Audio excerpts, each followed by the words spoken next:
नए YouTube channel में स्वागत है आपका दोस्तों। अभी तक मेरे चैनल को सब्सक्राइब नहीं किए हैं जो सब्सक्राइब करके बेल आइकन को दबाएं।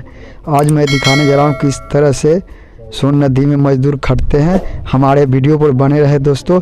मैं नैया चलान का भी सीन दिखाता हूँ। देख लीजिए कि किस तरह से यहाँ पे सोन नदी में बोझा हुआ नाव चलता है दोस्तों। हमारे वीडियो पे लास्ट तक बने रहें दोस्तों।